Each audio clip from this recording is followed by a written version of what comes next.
കഥയുടെ തുടക്കത്തിൽ തന്നെ ഒരു റബ്ബർ ഫാക്ടറി കാണാം. പുറമേ കാണുമ്പോൾ ഇതൊരു റബ്ബർ ഫാക്ടറി ആണെങ്കിൽ കൂടി അത് വലിയ ഒരു ഡ്രഗ് മാഫിയയുടെ താവളമാണ്. ഇദ്ദേഹമാണ് മിക്ക്. മിക്കിന്റെ സഹോദരൻ ലാസ്ലോ കുറച്ച് മാസങ്ങൾക്ക് മുൻപാണ് അമേരിക്കയിൽ വെച്ച് മരണപ്പെട്ടത്. അപ്പോൾ ലാസ്ലോ ജോലി ചെയ്തത് ഈ റബ്ബർ ഫാക്ടറിയിലാണ്. ഫാക്ടറിയിൽ ജോലി ചെയ്യുമ്പോൾ ഉണ്ടായ ഒരു അപകടത്തിലാണ് അദ്ദേഹം മരണപ്പെട്ടത്. അപ്പോൾ അതിനെക്കുറിച്ച് അന്വേഷിക്കാനാണ് മിക്ക് ഹംഗറിയിൽ നിന്ന് അമേരിക്കയിലേക്ക് വന്നത്. മിക്ക് ഒരു ടൂൾ ഷോപ്പിൽ വന്ന് ഹാമർ വാങ്ങുകയാണ്. അതിനുശേഷം അദ്ദേഹം റെൻഡ റബ്ബർ പ്രൊഡക്ട്സ് എന്ന തന്റെ സഹോദരൻ ജോലി ചെയ്തിരുന്ന ഫാക്ടറിയിലേക്ക് പോയി. സോ ഈ ഫാക്ടറിയിൽ മെഷീനിൽ പഴയ റബ്ബർ ടയറുകൾ പൊടിച്ചിട്ട് അത് പാക്ക് ചെയ്ത് കയറ്റി അയക്കുന്നതായി കാണാം. ഫാക്ടറിയിലെ ജോലിക്കാരൻ മിക്കിന്റെ അടുത്ത് വന്ന് താൻ ആരാണ്, തനിക്ക് എന്താണ് ഇവിടെ കാര്യം എന്നൊക്കെ ചോദിക്കുകയാണ്. എന്റെ പേര് മിക്ക്, ഞാൻ ഫാക്ടറിയുടെ ബോസിനെ കാണാനായി വന്നതാണ്. സോ ഇദ്ദേഹമാണ് മിസ്റ്റർ റെൻഡ, ഫാക്ടറിയുടെ ഉടമ. പക്ഷെ ആൾ ആക്ച്വലി ഒരു ഡ്രഗ് ഡീലറാണ്. സർ, നിങ്ങളെ കാണാനായി ലാസ്ലോന്റെ സഹോദരൻ വന്നിട്ടുണ്ട് എന്ന് പറഞ്ഞപ്പോൾ തന്നെ അദ്ദേഹത്തിന്റെ മുഖം മാറി. ശരി, അവനെ കൂട്ടി ഓഫീസിലേക്ക് വാ എന്ന് മിസ്റ്റർ റെൻഡ ജോലിക്കാരനോട് പറയുകയാണ്. മിക്കിന്റെ കൈവശം ഒരു ബാഗ് ഉണ്ട്. അപ്പോൾ മിസ്റ്റർ റെൻഡയുടെ ആൾക്കാര് ആ ബാഗ് പിടിച്ചെടുത്ത് അത് പരിശോധിക്കുന്നൊക്കെയുണ്ട്. മിക്ക് അവരോട് പറയാണ്, അതിൽ പ്രത്യേകിച്ച് ഒന്നുമില്ല, ഞാൻ നിങ്ങൾക്ക് കാണിച്ചു തരണേ കുറച്ച് പേപ്പേഴ്സ് കൊണ്ടുവന്നിട്ടുണ്ട്. അപ്പോൾ ആ പേപ്പേഴ്സ് മിസ്റ്റർ റെൻഡ നോക്കുമ്പോൾ അദ്ദേഹത്തിന് മനസ്സിലായി അത് വക്കീലിന്റെ പേപ്പേഴ്സ് ആണ്. ജോലി സ്ഥലത്തുനിന്ന് അപകടത്തിൽ മരണപ്പെട്ടത് കൊണ്ട് തന്നെ കമ്പനി ലാസ്ലോന്റെ ഭാര്യയ്ക്ക് നഷ്ടപരിഹാരമായി $12,750 നൽകണമായിരുന്നു. എന്നാൽ അത് ഇതുവരെ മിസ്റ്റർ റെൻഡ ഇഷ്യൂ ചെയ്തിട്ടില്ല. അപ്പോൾ അത് ചോദിക്കാൻ കൂടിയാണ് മിസ്റ്റർ റെൻഡയെ കാണാനായി മിക്ക് വന്നത്. എനിക്ക് ആ പണം ഇപ്പോൾ തന്നെ വേണം, കാരണം ഇന്ന് രാത്രിയത്തെ ഫ്ലൈറ്റിൽ ഞാൻ തിരിച്ചു നാട്ടിലേക്ക് മടങ്ങും. അപ്പോൾ അത് കേട്ടപ്പോൾ മിസ്റ്റർ റെൻഡയും അദ്ദേഹത്തിന്റെ ആൾക്കാരൊക്കെ മിക്കിനെ നോക്കി പുച്ഛത്തോടെ കളിയാക്കി ചിരിക്കുകയാണ്. മിസ്റ്റർ റെൻഡ പറയാണ്, നിനക്ക് എങ്ങനെ ധൈര്യം വന്നു എന്റെ സ്ഥലത്ത് വന്ന് എന്നെ ഭീഷണിപ്പെടുത്തി എന്നോട് കാശിന് ചോദിക്കാൻ? സർ, ഞാൻ നിങ്ങളെ ഭീഷണിപ്പെടുത്തിയതല്ല, എന്റെ സഹോദരന്റെ ഭാര്യക്ക് അവകാശപ്പെട്ട പണമാണ് അത്. അത് മേടിക്കാനാണ് ഞാൻ വന്നത്, അല്ലാതെ പ്രശ്നമുണ്ടാക്കാനല്ല. ആ പണം തന്നാൽ എനിക്ക് പോകാമായിരുന്നു. എന്നാൽ നിനക്ക് ആ പണം കിട്ടാൻ പോകുന്നില്ല എന്ന് പറഞ്ഞിട്ട് ഒരു കോയിൻ മിക്കിന് റെൻഡ എറിഞ്ഞു കൊടുക്കുകയാണ്. അതാണ് നിന്റെ സഹോദരന്റെ ജീവന്റെ വില. മര്യാദക്ക് പോവാൻ നോക്ക് എന്ന് മിസ്റ്റർ റെൻഡ പറയുകയാണ്. ഈ സമയത്ത് ജോലിക്കാരൻ ബാഗ് ചെക്ക് ചെയ്യുമ്പോൾ മിക്കിന്റെ ബാഗിൽ നിന്ന് ഹാമർ കണ്ടെത്തി. ബോസ്, ഇത് നോക്ക്, ഇവൻ ഹാമറൊക്കെ ആയിട്ടാണ് ഇവിടെ വന്നത്. ഇത് എന്തിനാണ് നിനക്ക്? ഞങ്ങളെ കൊല്ലാനാണോ എന്നൊക്കെ റെൻഡ ചോദിച്ചപ്പോൾ, അല്ല സർ, ഇത് ഞാൻ നാട്ടിലേക്ക് സൂവിനിയർ ആയിട്ട് കൊണ്ടുപോകാൻ വാങ്ങിയതാണ്. ഇവന്റെ തലക്കെന്തോ വട്ടുണ്ടോ എന്ന് തോന്നുന്നു, പിടിച്ച് പുറത്താക്ക് എന്ന് റെൻഡ പറയുകയാണ്. അങ്ങനെ റെൻഡന്റെ ആൾക്കാർ മിക്കിനെ പിടിച്ച് പുറത്തേക്ക് എറിയുകയാണ്. എന്നാൽ മിക്ക് അവിടുന്ന് പണം കിട്ടാതെ പോകാൻ തയ്യാറല്ലായിരുന്നു. റെൻഡന്റെ ഗുണ്ടകൾ മിക്കിനെ തല്ലുകയാണ്. എന്നാൽ മിക്ക് അവന്മാരെയൊക്കെ തിരിച്ചടിച്ചു. മിക്ക് അവരുടെ കൂടെ ഫൈറ്റ് ചെയ്യുമ്പോൾ അതിലെ ഒരുത്തൻ തോക്ക് പുറത്തെടുത്തു. എന്നിട്ട് മിക്കിനെ ഷൂട്ട് ചെയ്യാൻ ശ്രമിച്ചപ്പോൾ വെടിയേറ്റത് മിക്ക് ഫൈറ്റ് ചെയ്യുന്ന ഗുണ്ടയുടെ വയറ്റിലാണ്. ശേഷം ആ തോക്ക് മിക്ക് പിടിച്ചെടുത്ത് അവരുടെ നേർക്ക് ചൂണ്ടുകയാണ്. എന്നിട്ട് മര്യാദക്ക് എന്റെ കാശ് തരുന്നതാണ് നല്ലത് എന്ന് പറയുകയാണ്. അപ്പോഴാണ് മിക്കിന്റെ പിന്നിൽ നിന്ന് റെൻഡ തോക്ക് ചൂണ്ടിയത്. എന്നിട്ട് മിക്കിനോട് ആ തോക്ക് താഴെ ഇടാനായി പറയുകയാണ്. മിക്ക് തോക്ക് താഴെ ഇട്ടപ്പോൾ റെൻഡ തോക്ക് കൊണ്ട് മിക്കിന്റെ തല കടിച്ചു ബോധം കെടുത്തി. അവിടെ പോലീസ് എത്തി മിക്കിനെ അറസ്റ്റ് ചെയ്തു. ഫാക്ടറിയിൽ അതിക്രമിച്ച് കയറി ജോലിക്കാരനെ ഷൂട്ട് ചെയ്തു എന്നതാണ് മിക്കിന്റെ പേരിൽ രജിസ്റ്റർ ചെയ്ത കേസ്. ഷൂട്ട് ചെയ്തത് മിക്ക് അല്ലെങ്കിൽ കൂടി ആ തോക്കിൽ മിക്കിന്റെ വിരലടയാളം പതിഞ്ഞിട്ടുണ്ട്. സോ ഇവിടെ സ്റ്റേഷനിൽ വെച്ച് മിക്കിനെ ചോദ്യം ചെയ്യുന്നത് 2 ഡിറ്റക്റ്റീവ്സ് ആണ്. അപ്പോൾ ഇതാണ് ഡിറ്റക്റ്റീവ് ബൊറേലി ആൻഡ് ഇദ്ദേഹമാണ് ഏജന്റ് ലാംഗ്ലി. അവര് രണ്ടുപേരും മാറി മാറി മിക്കിനോട് ചോദിച്ചത് ഡ്രഗ് ഓപ്പറേഷനെ കുറിച്ചാണ്. അപ്പോൾ അതൊക്കെ കേട്ട് മിക്കിന് ഒന്നും മനസ്സിലാവുന്നില്ല. ഇതിൽ ഡ്രഗ്സുമായിട്ട് എന്ത് ബന്ധം? ഏജന്റ് ലാംഗ്ലി മിക്കിനോട് പറയാണ്, താൻ ഞങ്ങളെ പൊട്ടൻ കളിപ്പിക്കാൻ നോക്കേണ്ട, നിങ്ങൾ അവിടെ ചെന്നത് ഡ്രഗ് ഡീലിംഗ് ചെയ്യാനാണ്. നിങ്ങൾ റെൻഡയോട് പണത്തിന് ആവശ്യപ്പെട്ടു, അതേപോലെ അവന്റെ ഒരു ജോലിക്കാരനെ ഷൂട്ട് ചെയ്ത് വീണ്ടും പണത്തിന് ആവശ്യപ്പെട്ടു. നിങ്ങൾക്ക് തെറ്റുപറ്റി സർ. എന്റെ സഹോദരൻ അവിടെ ജോലി ചെയ്തിരുന്നു. അവൻ അവിടെ വെച്ചാണ് അപകടത്തിൽ മരണപ്പെട്ടത്. അതിന്റെ നഷ്ടപരിഹാരം വാങ്ങാനാണ് ഞാൻ അവിടെ ചെന്നത്, അല്ലാതെ നിങ്ങൾ പറയുന്ന ഡ്രഗ് ഡീലിംഗുമായിട്ട് എനിക്ക് യാതൊരു ബന്ധവുമില്ല. ശരി, നീ അപകടകാരിയല്ല എന്ന് ഞങ്ങൾ വിശ്വസിച്ചു. പിന്നെ എന്തിനാണ് നീ നിന്റെ കൂടെ ഈ ഹാമർ എടുത്തത്? അവന്റെ തല തല്ലി പൊളിക്കാനാണോ? ശരിയാണ് സർ, ഇത് എന്റെ ഹാമർ തന്നെയാണ്. പക്ഷെ ഇത് ഞാൻ വാങ്ങിയത് ആരെയും ഉപദ്രവിക്കാൻ വേണ്ടിയൊന്നുമല്ല, നാട്ടിലേക്ക് സൊവിനിയർ ആയി കൊണ്ടുപോകാൻ വാങ്ങിയതാണ്. ആരാണ് ഹാമർ സൊവിനിയർ ആയിട്ട് കൊണ്ടുപോകുക എന്ന് ലാംഗ്ലി ചോദിച്ചപ്പോൾ, എന്റെ രാജ്യം ഹംഗറിയാണ്. കൊവാക്സ് എന്നാണ് എന്റെ കുടുംബ പേര്. കൊവാക്സിന്റെ അർത്ഥം ബ്ലാക്ക് ബ്ലാക്ക് സ്മിത്ത് എന്നാണ്. ബ്ലാക്ക് സ്മിത്ത് ഹാമർ ആണ് ഉപയോഗിക്കാറ്. അതുകൊണ്ട് നമ്മുടെ കുടുംബം മറ്റു രാജ്യത്ത് സന്ദർശിച്ചാൽ തിരിച്ചു വരുമ്പോൾ ഹാമർ ആണ് സൊവീനിയർ ആയി കൊണ്ടുവരാറുള്ളത്. പിന്നെ നിങ്ങൾ പറഞ്ഞതുപോലെ അവന്റെ തല ഇടിച്ചു പൊളിക്കാനാണ് ഞാൻ ഈ ഹാമർ കൊണ്ടുപോയതെങ്കിൽ നിങ്ങൾക്ക് തെറ്റി. അവന്റെ തല തല്ലി പൊളിക്കാൻ എനിക്ക് ഹാമറിന്റെ ആവശ്യമൊന്നുമില്ല.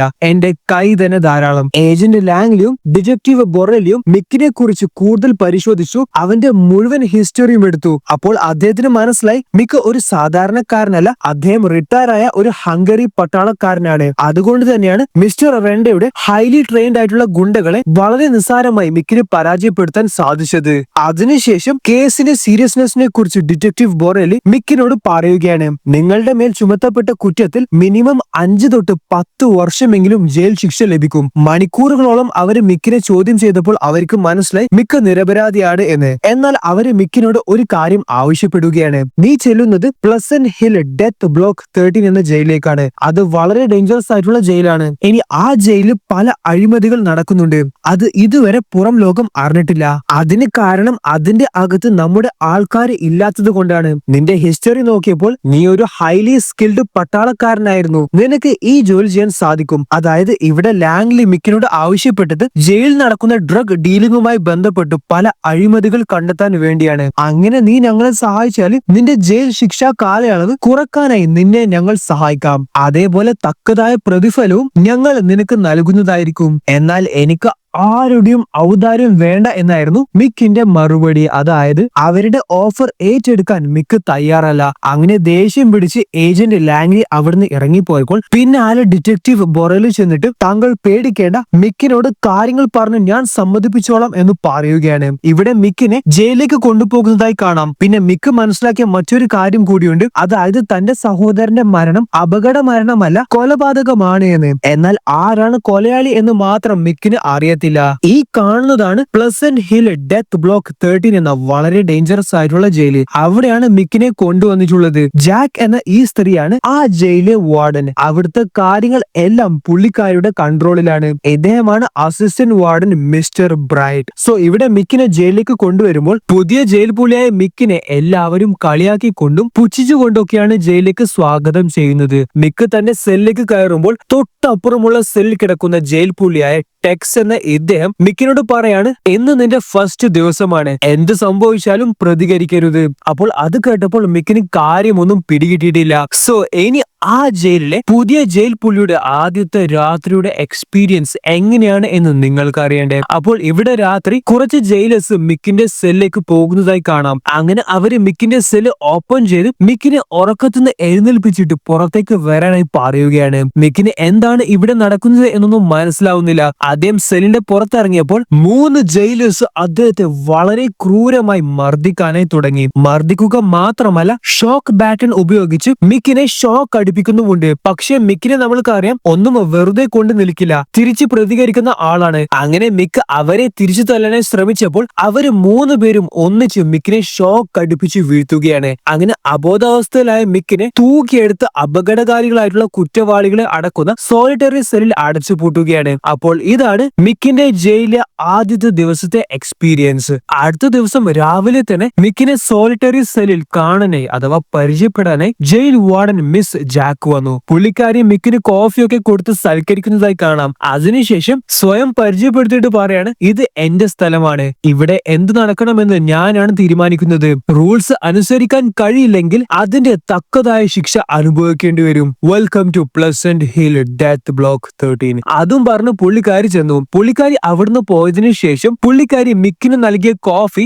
മിക്ക് ക്ലോസറ്റിൽ മറിക്കുന്നതായി കാണാം. സോളിറ്ററി സെല്ലിൽ നിന്ന് നോർമൽ സെല്ലിലേക്ക് മാറിയ മിക്ക് ഭക്ഷണം കഴിക്കാനായി ക്യാൻറ്റീനിൽ ചെന്നപ്പോൾ അവിടെയുള്ള ക്രൂരന്മാരായിട്ടുള്ള കുറ്റവാളികൾ മിക്കിനെ കുത്തുവാക്കുകൾ പറഞ്ഞ് അപമാനിക്കുന്നൊക്കെയുണ്ട്. ജോണി എന്ന ഇവനാണ് ആ ജയിലിലെ ഏറ്റവും അപകടകാരിയായ ജയിൽ പുള്ളി. ഡെത്ത് ബ്ലോക്ക് 13 ജയിലിലെ രാജാവ് എന്നാണ് അവൻ അറിയപ്പെടുന്നത്. കാരണം ഇന്നേ വരെ ആ ജയിലിലെ ഒരു ജയിൽ പുള്ളിക്കും അവനെ പരാജയപ്പെടുത്താൻ സാധിച്ചിട്ടില്ല. സോ അവനൊക്കെ മിക്കിനെ കളിയാക്കുന്നുണ്ട്. മിക്ക് എന്നാൽ തിരിച്ചൊന്നും പറയാതെ ഭക്ഷണം കഴിക്കാനായി അവിടെ ഇരിക്കുകയാണ്. മിക്കിന്റെ അടുത്തിരിക്കുന്നത് ടെക്സ് ആണ്. ടെക്സ് മിക്കിനോട് പറയാണ്, ഞാൻ നിന്നോട് നിന്നോട് വന്ന ദിവസം പറഞ്ഞതല്ലേ എന്ത് സംഭവിച്ചാലും പ്രതികരിക്കരുത് എന്ന്. നീ അവരെ തിരിച്ചടിക്കാൻ ശ്രമിച്ചത് കൊണ്ടാണ് അവർ നിന്നെ കൂടുതൽ മർദ്ദിച്ച് സോളിറ്ററി സെല്ലിൽ ലോക്ക് ചെയ്തത്.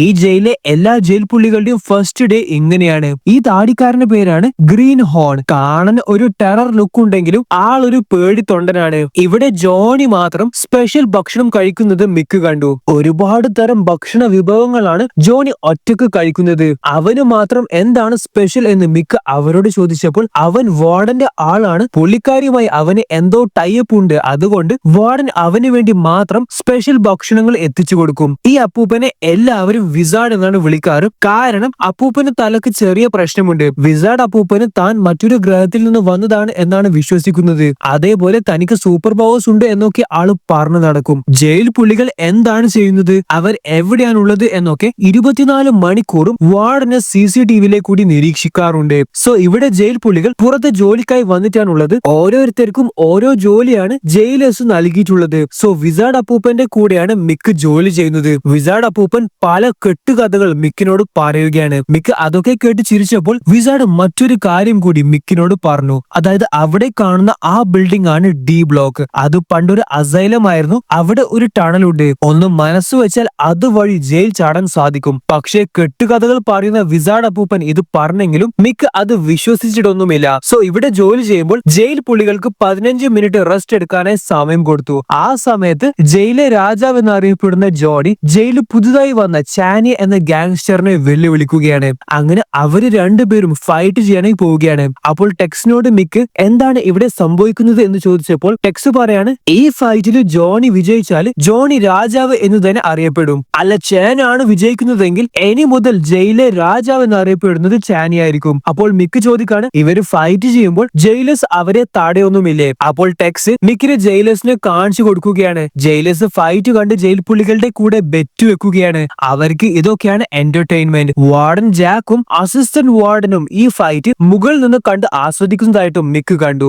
സോ ഈ ഫൈറ്റിനെ കുറിച്ച് പറയുകയാണെങ്കിൽ രണ്ടുപേരും ശക്തരാണ്. അവര് വിട്ടുകൊടുക്കാതെ പോരാടുന്നുണ്ട്. അങ്ങനെ ഫൈറ്റ് ചെയ്യുമ്പോൾ അത് വലിയ പ്രശ്നത്തിലേക്കാണ് ചെന്ന് അവസാനിച്ചത്. അവര് രണ്ടുപേരും ഫൈറ്റ് ചെയ്യുന്ന സമയത്ത് അവരുടെ സപ്പോർട്ടേഴ്സും തമ്മിൽ ഫൈറ്റ് ചെയ്യാനായി തുടങ്ങി. അതായത് വലിയ സംഘർഷമാണ് ഇവിടെ നടക്കുന്നത്. എന്തായാലും ഫൈറ്റിൽ അവസാനം വിജയിച്ചത് ജോണി തന്നെയാണ്. അവരുടെ ബ്രേക്ക് ടൈം കഴിഞ്ഞപ്പോൾ ജയിലേഴ്സ് അവിടെ ഫയർ ചെയ്തു. അങ്ങനെ ജയിൽ പുള്ളികൾ ലൈനിൽ നിന്ന് തിരിച്ച് സെല്ലിലേക്ക് പോവുകയാണ്. ആ സമയത്ത് ടെക്സിനോട് മിക്ക് വിസാർഡ് അപ്പൂപ്പൻ പറഞ്ഞ ടണലിനെ കുറിച്ച് ചോദിച്ചു. അപ്പോൾ ടെക്സ് പറയാണ്, ശരിയാണ്, അവിടെ പണ്ട് അസൈലം തന്നെയാണ് ഉണ്ടായത്. എന്നാൽ ടണലൊന്നും ഇപ്പോൾ അവിടെ ഇല്ല.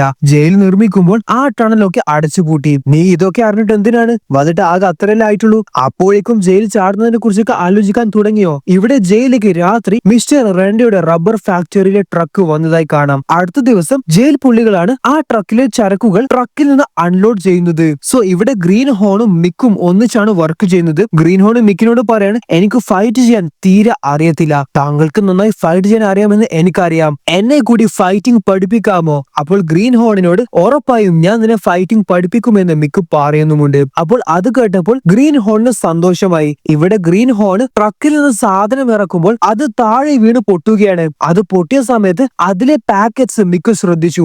ആ പാക്കറ്റ്സിലുള്ളത് ഡ്രഗ്സ് ആണ് എന്ന് മിക്കിന് മനസ്സിലായി. ഇവര് രണ്ടുപേരും ഇത് കണ്ടത് ജയിലേഴ്സ് കണ്ടാൽ ഉറപ്പായും അവർ ഇവരെ കൊന്നുകളയും. അപ്പോൾ ജയിലേഴ്സ് കാണാതെ പെട്ടെന്ന് അത് അതേപോലെ പാക്ക് ചെയ്ത് ട്രക്കിലേക്ക് അവര് കയറ്റി. പക്ഷെ ഒരു ജയിലർ അവിടെ തറയിൽ റബ്ബർ പൗഡർ കണ്ടു. അദ്ദേഹത്തിന് മനസ്സിലായി ഗ്രീൻ ഹോൺ എന്നവൻ അതിൽ ഒളിപ്പിച്ചു വെച്ചിട്ടുള്ള ഡ്രഗ്സ് കണ്ടിട്ടുണ്ട് എന്ന്. ഇവിടെ ഒരു ദിവസം ജയിലിലേക്ക് മിക്കിനെ കാണാനായി ഒരു വിസിറ്റർ വന്നു. അമേരിക്കയിൽ ബന്ധുക്കൾ ആരുമില്ലാത്ത മിക്കിനെ ആരായിരിക്കും കാണാൻ വന്നിട്ടുണ്ടാവുക? വേറെ ആരുമല്ല, ഡിറ്റക്റ്റീവ് ബൊറേലിയാണ്. പുള്ളിക്കാരി മിക്കിനോട് ജയിലിലെ വിശേഷങ്ങളൊക്കെ ചോദിക്കുകയാണ്. നീ ഇവിടെ ഓക്കെ ആണോ? നിനക്ക് പുതിയ ഫ്രണ്ട്സിനെ ഒക്കെ കിട്ടിയോ? അതേപോലെ ജയിലേഴ്സ് റൂഡായിട്ടാണോ പെരുമാറുന്നത്? അതൊക്കെയാണ് ആദ്യം പുള്ളിക്കാരി ചോദിച്ചത്. അതിനുശേഷം ഞങ്ങൾ നിന്നോട് പറഞ്ഞ കാര്യം എന്താ എന്ന് ചോദിക്കുകയാണ്. അപ്പോൾ മിക്ക് പറയാണ്, നിങ്ങളുടെ സംശയങ്ങൾ ശരിയാണ്. ഈ ജയിലിൽ കോടിക്കണക്കിന് വില വരുന്ന ഡ്രഗ്സ് സൂക്ഷിച്ചു വെച്ചിട്ടുണ്ട്. അത് ഇവിടുന്നാണ് രാജ്യത്ത് ഒട്ടാകെ സപ്ലൈക്കായി പോകുന്നത്. മിസ്റ്റർ റെൻഡിയുടെ ട്രക്കിൽ വന്ന ലോഡിന്റെ അടിയിൽ ഡ്രഗ്സ് ഒളിപ്പിച്ചു വെച്ചതായി ഞാൻ കണ്ടിട്ടുണ്ട്. അപ്പോൾ ഇത്രയും ഇൻഫോർമേഷൻസ് മിക്ക് ഡിറ്റക്റ്റീവിന് കൊടുത്തപ്പോൾ പുള്ളിക്കാരി മിക്കിനോട് താങ്ക്സ് പറഞ്ഞു. നിന്നെ എത്രയും പെട്ടെന്ന് പുറത്തിറക്കാനുള്ള ഏർപ്പാട് ഞാൻ ചെയ്യാമെന്ന് പറയുകയാണ്. സോ ഇവിടെ അസിസ്റ്റന്റ് വാർഡൻ ജാക്കിന്റെ അടുത്ത് മിക്കിനെ കുറിച്ചുള്ള കൂടുതൽ വിവരങ്ങൾ എത്തിച്ചു കൊടുക്കുകയാണ്. അപ്പോഴാണ് പുള്ളിക്കാരി അറിയുന്നത് മിസ്റ്റർ മിസ്റ്റർ റെൻഡ കൊടുത്ത കേസിലാണ് മിക്ക് ഈ ജയിലിലായത് എന്ന്. എന്നാൽ ഈ കാര്യം റെൻഡ വാർഡൻ ജാക്കിന്റെ അടുത്തുനിന്ന് മറച്ചു വെച്ചു. ഇവിടെ CCTV നോക്കിയപ്പോൾ ഡിറ്റക്റ്റീവ് മിക്കിനെ കാണാൻ വന്നത് പുള്ളിക്കാരി കണ്ടു. മിക്ക് അവർക്ക് വേണ്ടി വർക്ക് ചെയ്യുന്ന ആളാണ് എന്ന് വാർഡൻ ജാക്കിന് മനസ്സിലായി. സോ ഇവിടെ അന്ന് വാർഡനും അസിസ്റ്റന്റ് വാർഡനും മിസ്റ്റർ റെൻഡയെ കാണാൻ വന്നു. നീ എന്തുകൊണ്ട് ഈ കാര്യം എന്നോട് പറഞ്ഞിട്ടില്ല? ഇത്ര സില്ലി ആയിട്ടാണോ നീ കാര്യങ്ങൾ മാനേജ് ചെയ്യുന്നത്? അറിയാലോ, അടുത്ത ആഴ്ച കോടികൾ വില വരുന്ന ഡ്രഗ്സ് ആണ് സപ്ലൈക്കായി പോകുന്നത്. പിടിക്കപ്പെട്ടാൽ ഇതോടെ എല്ലാം അവസാനിക്കും. ആ മിക്കുന്നവൻ ഡിറ്റക്റ്റീവിന്റെ ആളാണ്. ഇവിടെ അന്ന് രാത്രി ജയിലേഴ്സ് ഗ്രീൻ ഹോണിനെ സെല്ലിൽ നിന്ന് പുറത്തിറക്കി വളരെ ക്രൂരമായി മർദ്ദിക്കുകയാണ്. കാരണം അവർക്ക് മനസ്സിലായി ഗ്രീൻ ഹോൺ ഡ്രഗ്സ് കണ്ടിട്ടുണ്ട് എന്ന്. അവനെ മർദ്ദിക്കുക മാത്രമല്ല, മുകളിൽ നിന്ന് അവനെ ഷോക്ക് അടിപ്പിച്ചപ്പോൾ അവൻ മുകളിലെ നിലയിൽ നിന്ന് താഴേക്ക് വീണ് മരണപ്പെടുകയാണ്. ഗ്രീൻ ഹോണിന്റെ മരണം കണ്ട് മിക്ക ആകെ സങ്കടത്തിലായി. അടുത്ത ദിവസം എല്ലാവരും സെല്ലിൽ നിന്ന് പുറത്തേക്ക് ഇറക്കുമ്പോൾ ജയിലേഴ്സ് മിക്കിനോടും ടെക്സിനോടും നിൽക്കാനായി പറയുകയാണ്. വേറെ 2 ജയിൽ പുള്ളികൾ സ്ട്രെച്ചർ എടുത്തു വന്നു. ജയിലേഴ്സ് അവരോട് ഗ്രീൻ ഹോണിന്റെ ബോഡി അവിടുന്ന് കൊണ്ടുപോകാനായി പറയുകയാണ്. അങ്ങനെ 3 പേര് ഗ്രീൻ ഹോണിന്റെ ബോഡി കൊണ്ടുപോയതിനു ശേഷം ജയിലർ മിക്കിനോട് രക്തമായ തറ ക്ലീൻ ചെയ്യാനായി പറഞ്ഞു. അങ്ങനെ മിക്ക് തറ മോപ്പ് ചെയ്യുന്ന സമയത്താണ് അവിടെ മിക്കിനെ കാണാനായി വാർഡനും അസിസ്റ്റന്റ് വാർഡനും വന്നത്. ജാക്ക് പറയാണ്, ജയിലിലെ നിയമങ്ങൾ പാലിച്ചിട്ടില്ലെങ്കിൽ ഇതായിരിക്കും അവസ്ഥ. കണ്ടോ, അവന്റെ രക്തമാണ് നീ തുടച്ചു കളയുന്നത്. നീ ആരാണ്? നിന്റെ പാസ്റ്റ് എന്താണ്? ഇപ്പോൾ നീ ആർക്ക് വേണ്ടിയാണ് വർക്ക് ചെയ്യുന്നത് എന്നൊക്കെ മുഴുവനും എനിക്കറിയാം. പക്ഷെ നീ ഒരു കാര്യം മനസ്സിലാക്കണം, ഈ ജയില് എന്റെ കൺട്രോളിലാണ്. നിന്റെ ശിക്ഷാ കാലയളവ് അവർ വിചാരിച്ചാൽ കുറക്കാൻ സാധിക്കില്ല. എന്നാൽ ഞാൻ വിചാരിച്ചാൽ സാധിക്കും. അതുകൊണ്ട് നിന്റെ ഈ കഴിവ് വെറുതെ അവർക്ക് വേണ്ടി ചിലവാക്കാതെ എനിക്ക് വേണ്ടി മാറ്റിവെക്കൂ. നിനക്ക് എന്താണോ വേണ്ടത് അത് തരാൻ ഞാൻ തയ്യാറാണ് എന്നും പറഞ്ഞ് ജാക്ക് അവിടുന്ന് പോവുകയാണ്. ഇവിടെ ഡ്രഗ് ഡീലേഴ്സുമായി വലിയ ഒരു ഡീലിനെ കുറിച്ച് വാർഡൻ ജാക്ക് ഡിസ്കസ് ചെയ്യുന്നതായി കാണാം. ഇവിടെ രാത്രി ജയിലേഴ്സ് ജോണിയുടെ സെൽ ഓപ്പൺ ചെയ്ത് അവനെ കൂട്ടിക്കൊണ്ടുപോവുകയാണ്. വാർഡൻ ജാക്കിന്റെ അടുത്തേക്കാണ് അവര് ജോണിയെ കൂട്ടിക്കൊണ്ടുപോകുന്നത്. സോ ഇവിടെ വാർഡനും അസിസ്റ്റന്റ് വാർഡനും വലിയ വിരുന്ന് ഒരുക്കിയതായി കാണാം. ആ വിരുന്നിലേക്കാണ് അവര് ജോണിയെ സ്വാഗതം ചെയ്തത്. ജോണിക്ക് ഒരുപാട് ഭക്ഷണം കണ്ടാല് പിന്നെ സ്വർഗം കിട്ടിയ സന്തോഷമാണ്. സോ എന്തിനാണ് ഇവര് ജോണിയെ വിളിച്ചു വരുത്തിയത്? ആവശ്യമില്ലാതെ എന്തായാലും അവന് ട്രീറ്റ് കൊടുക്കില്ല. സോ സംഭവം വേറൊന്നുമല്ല, അവര് ജോണിയോട് പറയാണ്, മിക്ക ആളൊരു അപകടകാരിയാണ്, അവനെ നീ ഒന്ന് ഒതുക്കണം. നിനക്ക് അത് ചെയ്യാൻ കഴിയോ ഇല്ലയോ? ഞാൻ ചെയ്യാമെന്ന് വാർഡന് ജോണി വാക്ക് കൊടുത്തു. സോ ഇവിടെ ക്യാൻറ്റീനിൽ നിന്ന് അനാവശ്യമായിട്ട് ജോണി മിക്കിന്റെ അടുത്ത് ചെന്ന് പ്രശ്നം ഉണ്ടാക്കുകയാണ്. അവന് മിക്കിനെ ദേഷ്യം പിടിപ്പിക്കാനാണ് നോക്കുന്നത്. അതിനു വേണ്ടി അവൻ പല കാര്യങ്ങൾ പറയുന്നുണ്ട്. എന്നാൽ മിക്ക് അതിനൊന്നും റിയാക്ട് ചെയ്യാതെ നിൽക്കുകയാണ്. ബുദ്ധിശാലിയായ മിക്കിനറിയാം ഇതിന്റെ പിന്നിൽ വാർഡൻ ജാക്ക് ആണ് എന്ന്. എന്തായാലും ഭക്ഷണം കഴിച്ചു കഴിഞ്ഞതിനു ശേഷം ഇതൊരു വഴിക്ക് പോകില്ല എന്ന് മനസ്സിലാക്കിയ ജോണി പെട്ടെന്ന് ചെന്ന് ഒരു കാരണവുമില്ലാതെ മിക്കിനെ തല്ലുകയാണ്. തല്ലിയാൽ പിന്നെ മിക്ക അടങ്ങി നിൽക്കില്ല. അങ്ങനെ അവര് രണ്ടുപേരും ഇവിടെ ഫൈറ്റ് ചെയ്യുകയാണ്. അവര് ഫൈറ്റ് ചെയ്യുമ്പോൾ എല്ലാവരും അത് നോക്കി നിൽക്കുന്നുണ്ട്. അതേപോലെ വാർഡനും ഈ ഫൈറ്റ് കാണുന്നുണ്ട്. അങ്ങനെ ഫൈറ്റ് ചെയ്യുമ്പോൾ വാർഡൻ ജയിലറിനോട് അവിടെ ചങ്ങല ഇട്ട് കൊടുക്കാനായി പറയുകയാണ്. അങ്ങനെ മിക്ക് ആ ചങ്ങല വെച്ച് ജോണിയുടെ കഴുത്തിൽ ചുറ്റി ജോണിയെ കൊല്ലാനായി പോവുകയാണ്. മിക്ക് ജോണിയെ കൊല്ലാനായി പോകുമ്പോൾ ജാക്കിന്റെ മുഖത്തെ സന്തോഷം കാണാം. കാരണം മിക്ക് കൊലപാതകം ചെയ്താൽ ജാമ്യമില്ലാത്ത വകുപ്പിൽ മിക്കിന്റെ പേരിലുള്ള കേസ് സ്ട്രോങ് ആവും. അതാണ് ജാക്കിന് വേണ്ടത്. മിക്ക് ജാക്കിന്റെ മുഖത്ത് നോക്കിയപ്പോൾ പുള്ളിക്കാരുടെ മുഖത്തെ സന്തോഷം മിക്ക് കണ്ടു. അങ്ങനെ മിക്ക് ജോണിയെ കൊല്ലാതെ വെറുതെ വിടുകയാണ്. രണ്ടുപേരും സോളിറ്ററി സെല്ലിലേക്ക് മാറ്റൂ എന്ന് ജാക്ക് ജയിലേഴ്സിന് നിർദ്ദേശം കൊടുത്തു. ജോണിയെ പൂട്ടിയ സെല്ലിന്റെ തൊട്ടപ്പുറമുള്ള സെല്ലാണ് മിക്കിനെ ലോക്ക് ചെയ്തത്. ജോണിക്കും ഇപ്പോൾ മനസ്സിലായി വാർഡൻ ജാക്ക് തന്നെ ചതിച്ചിട്ടുണ്ട് എന്ന്. ഇവിടെ ടെക്സ് മറ്റു ജയിൽ പുള്ളികളോട് പറയാണ്, ഇവിടെ നടക്കുന്നതൊന്നും ശരിയല്ല, പല അഴിമതികൾ ഇവിടെ നടക്കുന്നുണ്ട്. നമ്മൾ ഇത്രയും കാലം ശബ്ദം ഉയർത്താത്തത് കൊണ്ടാണ് നമ്മൾക്ക് ഇതിനൊരു പരിഹാരം കിട്ടാത്തത്. എന്നാൽ ഇന്ന് ഒരു ദിവസം നമ്മൾ തിരിച്ച് ഫൈറ്റ് ചെയ്യാനായി പോവുകയാണ്. അപ്പോൾ ടെക്സ് ഇത് പറഞ്ഞപ്പോൾ മറ്റു ജയിൽ പുള്ളികൾ എല്ലാവരും ടെക്സിനെ സപ്പോർട്ടാണ്. എല്ലാവരും ഫൈറ്റ് ചെയ്യാൻ തയ്യാറാണ്. ഇവിടെ ഒരു ഡോക്ടർ മിക്കിനെ സെല്ലിലേക്ക് പോകുന്നത് ജോണി കണ്ടു. ഡോക്ടർ മിക്കിനെ കൊല്ലാനാണ് പോകുന്നത് എന്ന് ജോണിക്ക് മനസ്സിലായി. അപ്പോൾ ജോണി ജയിലറിനോട് എനിക്ക് ശ്വാസം കിട്ടുന്നില്ല, ഞാൻ ഇപ്പോൾ ചാവും എന്നൊക്കെ പറഞ്ഞ് അഭിനയിക്കുകയാണ്. ജയിലർ സെല്ല് തുറന്നപ്പോൾ ജോണി ആ ജയിലറിനെ ഇടിച്ച് ബോധം കെടുത്തി. ഇവിടെ ഡോക്ടർ ഇഞ്ചക്ഷൻ വെച്ച് മിക്കിനെ കൊല്ലാനായി പോകുമ്പോൾ പെട്ടെന്ന് ജോണി അവിടെ വന്ന് ആ ഇഞ്ചക്ഷൻ തട്ടിയെടുത്ത് അത് ഡോക്ടറിന് തന്നെ കുത്തിവെക്കുകയാണ്. തന്നെ കൊല്ലാതെ വിട്ടതിനുള്ള നന്ദിയാണ് ഇവിടെ ജോണി മിക്കിനോട് കാണിച്ചത്. ജോണിയും മിക്കും ആ സെല്ലിൽ നിന്ന് ഓടി രക്ഷപ്പെട്ടു. പിന്നെ ഇവിടെ നമ്മൾ നോക്കുകയാണെങ്കിൽ ജയിലേഴ്സുമായിട്ടും മറ്റു ജയിൽ പുള്ളികൾ വലിയ യുദ്ധം തന്നെ പ്രഖ്യാപിച്ചു. അവരൊക്കെ ഒറ്റക്കെട്ടായി അവരെ ഫൈറ്റ് ചെയ്യുകയാണ്. ജാക്ക് CCTV നോക്കുമ്പോൾ കാണുന്നത് വലിയ അക്രമമാണ്. ജയിലേഴ്സിനോട് ഒരു കരുണയും കാണിക്കേണ്ട, എല്ലാവരും വെടിവെച്ച് കൊന്നു കളഞ്ഞേക്ക് എന്ന് ജാക്ക് നിർദ്ദേശം കൊടുത്തു. ജോണിയും മിക്കും ഇപ്പോൾ ടണൽ സ്ഥിതി ചെയ്ത ആ ബിൽഡിംഗിലാണ് എത്തിയിട്ടുള്ളത്. അവിടെ ഒരു പഴയ പള്ളിയുണ്ട്. അവിടെ അവരെത്തിയപ്പോൾ കാണുന്നത് അവിടുന്ന് പുറത്തേക്ക് ഇറങ്ങാനുള്ള ഡോർ ലോക്ക് ആയിട്ടാണ്. അപ്പോൾ ദാ അവിടെ ഒരു ജയിലർ കാവൽ നിൽക്കുന്നുണ്ട്. അദ്ദേഹത്തിന്റെ കൈവശമാണ് ആ ലോക്കിന്റെ താക്കോലുള്ളത്. നിങ്ങൾ ഈ താക്കോലായിരിക്കും അല്ലെ അന്വേഷിക്കുന്നത്? വേണമെങ്കിൽ എന്നെ നിങ്ങൾ ഫൈറ്റ് ചെയ്ത് തോൽപ്പിക്ക്. അങ്ങനെ മിക്കിനോട് ഇവനെ ഞാൻ നോക്കിക്കോളാം എന്ന് പറഞ്ഞ് ജോണി ആ ജയിലറിനെ കൂടെ ഫൈറ്റ് ചെയ്യാനായി പോവുകയാണ്. പക്ഷെ ആ ജയിലർ ഹൈലി ട്രെയിൻഡ് ആണ്. അദ്ദേഹം ഒറ്റ കിക്കിൽ തന്നെ ജോണിയെ താഴെയിട്ടു. അതിനുശേഷം മിക്ക് അദ്ദേഹത്തെ ഫൈറ്റ് ചെയ്യാനായി ചെന്നു. ആ ജയിലറിനെ പരാജയപ്പെടുത്തുന്നത് അത്ര നിസ്സാരമൊന്നും അല്ലെങ്കിൽ കൂടി മിക്കും ജോണിയും ഒന്നിച്ച് ടീമായി ഫൈറ്റ് ചെയ്ത് ആ ജയിലറിനെ പരാജയപ്പെടുത്തി. അദ്ദേഹത്തിന്റെ കൈവശമുള്ള താക്കോലെടുത്ത് ലോക്ക് ഓപ്പൺ ചെയ്ത് അവിടുന്ന് ഓടി രക്ഷപ്പെടുകയാണ്. സോ ഇവിടെ ജയിൽ പുള്ളികൾ വളരെയധികം വയലന്റ് ആയിട്ട് അവർ ഒരുപാട് ജയിലേഴ്സിനെ വെടിവെച്ചിട്ടും തല്ലിയിട്ടൊക്കെ കൊല്ലുന്നുണ്ട്. അപ്പോൾ കാര്യങ്ങളെല്ലാം കൈവിട്ടു പോയെന്ന് മനസ്സിലാക്കി അസിസ്റ്റന്റ് വാർഡന് ജാക്കിന്റെ അടുത്ത് വന്നിട്ട് പറയാണ്, എത്രയും പെട്ടെന്ന് നമ്മൾ ഇവിടുന്ന് രക്ഷപ്പെടണം. ജാക്ക് തോക്കൊക്കെ എടുത്ത് അവിടുന്ന് പോകുന്നതായി കാണാം. മിക്കും ജോണിയും ഓടിയെത്തിയത് ഓഫീസേഴ്സ് ഗൺസ് വെക്കുന്ന റൂമിലേക്കാണ്. അവിടുന്ന് മിക്കും ജോണിയും അവർക്ക് ആവശ്യമുള്ള തോക്കുകളും ബോംബൊക്കെ എടുത്ത് കൈവശം വെക്കുന്നുണ്ട്. അപ്പോൾ അവിടെ അവരെ പിടികൂടനെ ജയിലേഴ്സ് വന്നപ്പോൾ പിന്നെ ഒന്നും നോക്കിയിട്ടില്ല, തുരുതുരാ വെടിവെപ്പാണ്. അതേപോലെ ഇവിടെ വാർഡനും അസിസ്റ്റന്റ് വാർഡനും ഓടി രക്ഷപ്പെടുമ്പോൾ അവരെ പിടികൂടനായി ജയിൽ പുള്ളികൾ വന്നു. അപ്പോൾ വാർഡൻ ജാക്ക് സ്വയം രക്ഷിക്കാൻ വേണ്ടി അസിസ്റ്റന്റ് വാർഡനെ ബലി കൊടുത്തു. അതായത് അവനെ പിടിച്ച് ജയിൽ പുള്ളികളുടെ അടുത്ത് എറിഞ്ഞിട്ട് പുള്ളിക്കാരി അവരൊക്കെ ഷൂട്ട് ചെയ്യുകയാണ്. ഷൂട്ട് ചെയ്യുന്ന സമയത്ത് വാർഡൻ അസിസ്റ്റന്റ് വാർഡനെയും ഷൂട്ട് ചെയ്തിട്ടാണ് അവിടുന്ന് തനിച്ച് ഓടി രക്ഷപ്പെട്ടത്. ഇവിടെ ജോണിയും മിക്കും തുരുതുരാ വെടിവെച്ച് ജയിലേഴ്സിനൊക്കെ കൊല്ലുന്നുണ്ട്.